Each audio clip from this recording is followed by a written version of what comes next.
हरे कृष्ण। गीता अमृतम में आप सभी का स्वागत है। तो हम आ गए भगवत गीता अध्याय 11 श्लोक क्रमांक 44। तो हम देख रहे हैं अर्जुन भगवान का स्तवन कर रहे हैं और पिछले श्लोक में हमने देखा अर्जुन कहते कि भगवान आप संपूर्ण जगत के पिता हैं, आप सबके द्वारा पूजनीय हैं, आपके बराबर कोई भी नहीं है और आपसे बढ़ के कोई भी नहीं है। तो इसी श्रृंखला को अर्जुन आगे बढ़ा रहे हैं। तो भगवत गीता अध्याय 11 श्लोक क्रमांक 44 अर्जुन कहते हैं, तस्मात् प्रणम्य प्रणिधाय कायं प्रसादे त्वम् अहम ईशम ईडियम पितेव पुत्रस्य सखेव सख्यु प्रिय प्रियया हर्षिदेव सोढ़ुम। अर्जुन कहते हैं, आप प्रत्येक जीव द्वारा पूजनीय भगवान हैं, अतः मैं गिरकर सादर प्रणाम करता हूँ और आपकी कृपा की याचना करता हूँ।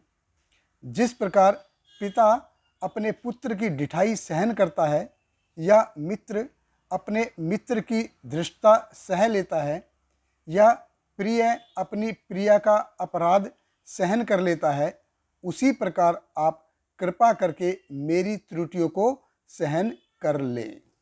देखिए अर्जुन कह रहे हैं कि तस्मात् प्रणम्य प्रणिधाय कायम, कि मैं आपको प्रणाम करता हूँ। अर्जुन देखिए भी साख्य भाव से भयानक रस में आ गए, अद्भुत रस में आ गए हैं, भयानक रूप को देख के भयानक रस में आ गए हैं भगवान के। तो अर्जुन भगवान से प्रार्थना कर रहे हैं, प्रणाम कर रहे हैं। कैसे? साक्षात दंडवत कर रहे हैं, साष्टांग दंडवत प्रणाम कर रहे हैं और कहते हैं कि प्रसादे त्वम अहम ईशम ईड्यम, कि भगवान आप संपूर्ण जगत के स्वामी हैं, आप संपूर्ण जगत के द्वारा स्तवन के योग्य हैं। मैं आपको प्रणाम करता हूँ, कृपा करके मैं कृपा की अभिलाषा करता हूँ आपसे कि कैसे मैंने आपके साथ लूज बिहेवियर किया होगा, आप उसको प्लीज सहन कर ले। तो कैसे सहन कर ले?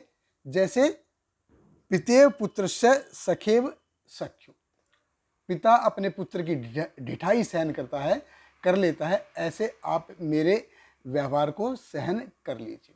हालांकि देखिए पिता बड़ा होता है, लेकिन एक वरिष्ठ जो पिता होता है वो बेटे की सारी चीज़ों को टोलरेट करता रहता है, सहन करता रहता है उसको।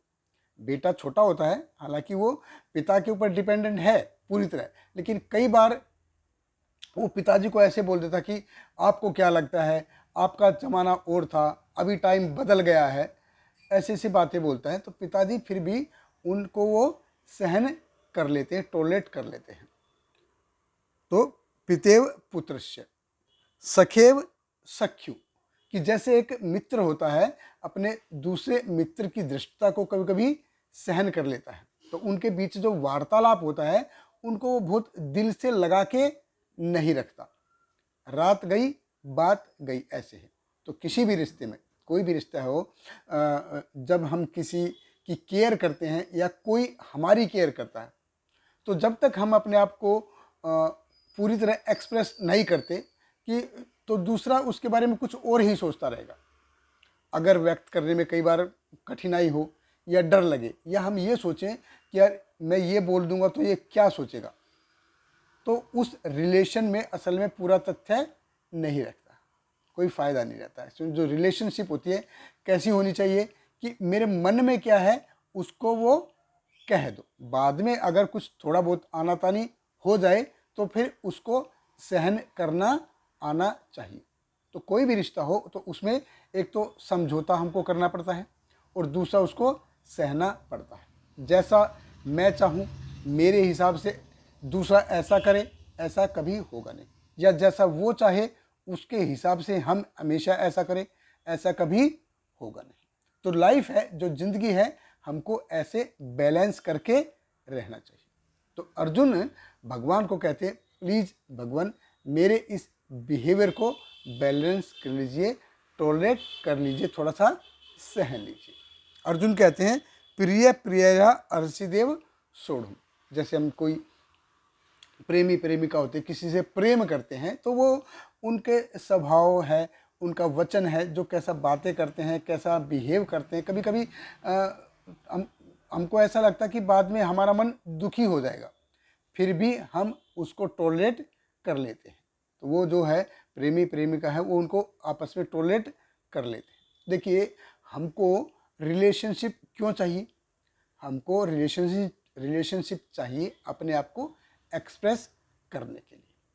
तो अर्जुन अभी भगवान के साथ साक्ष्य रूप में थे, और वो कहते हैं कि मैंने अनजाने में अपनी जो सीमाएं हैं वो लांघी होगी, कई बार अपनी सीमाएं मैंने लांघी होगी, कृपा करके उनको सहन कर लीजिए, टॉलरेट कर लीजिए। कैसे?